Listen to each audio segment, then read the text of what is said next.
Hi, everyone. Thank you for being here. I see many wonderful people. We're going to start with a little history lesson, so bear with me.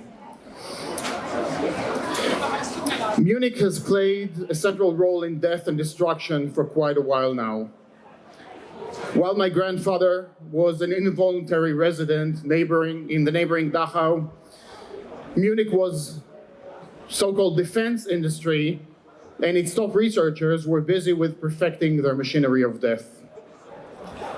The Nazi genocide is regarded as the first technologically advanced genocide, which introduced to the world the cutting-edge technology of IBM DeHomag computing. The evidence is in the IBM barcode, which were tattooed on the arms of Auschwitz prisoners, including my grandmother's. Munich's academia also played a central role in the crime of crimes. LMU with unethical medical research, TUM with strong ties to Messerschmitt and the Luftwaffe. But that was all in the past, right? One would think that after Namibia and Auschwitz, lessons would be learned. So how is it that Munich's industry and academia are still willing participants in genocide? This makes Germany's third genocide. So what is to be done when a city hosts the world-leading conference for the merchants of death and actually takes pride in its support for genocide on the walls of City Hall? Look, right there. Right there.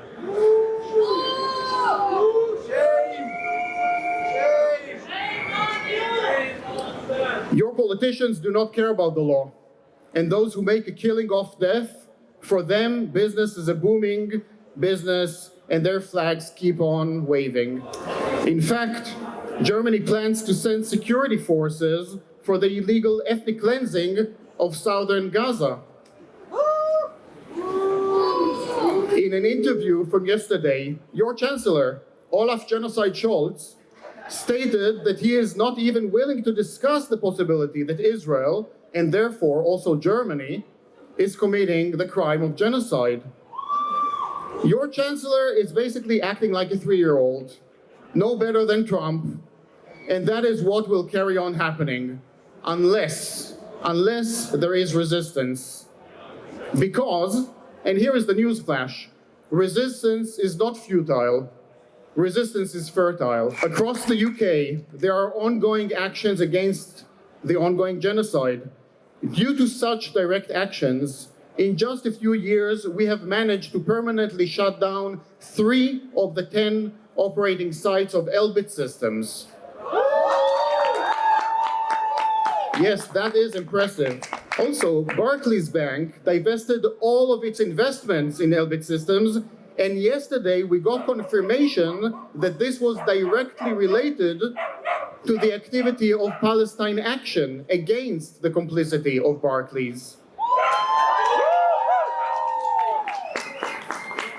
Do you think that Barclays, which was complicit in South African apartheid, cares about human rights all of a sudden? Of course not. It is because they care about their business, and the power of the people works. So who is this Elbit Systems that I keep mentioning? Elbit is Israel's #1 weapons manufacturer. It develops its weapons with the Israeli army and according to their requests. In the past year and a half, this was the most valuable research and development for them. They have been there in Gaza, on the ground, with the Israel genocide forces, perfecting their weapons, which are now being sold here in Munich, labeled as battle-tested. Literally tested on the 2.3 million people of the Gaza concentration camp. Shame on them! Shame on them! Shame on them! Shame on them!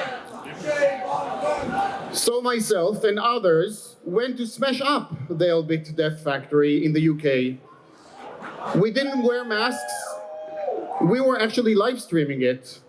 And we went there to stop their activity for as long as we could.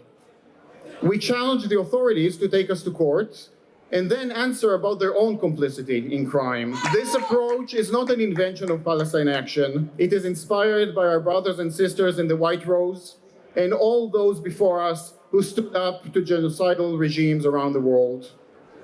82 years ago, exactly on this day, our friends from the White Rose were in this square, and they painted these buildings right here with crossed swastikas and anti-genocide slogans. At the time when swastikas were decorating these walls. Here, listen to what they said in leaflet number 3. Is your spirit already so crushed by abuse that you forget it is your right, or rather your moral duty, to eliminate the system? Sabotage in armament plants and war industries, obstruction of the smooth functioning of the war machine. Palestine Action simply follows their legacy. At the moment, some of those wonderful, brave, beautiful activists are held in prison. But their souls and our souls have not been crushed. In fact, they will never be. Do you know what can be crushed? It is Elbit and the war machine. Free, free Palestine! Free, free Palestine! Free, free Palestine! Free, free Palestine!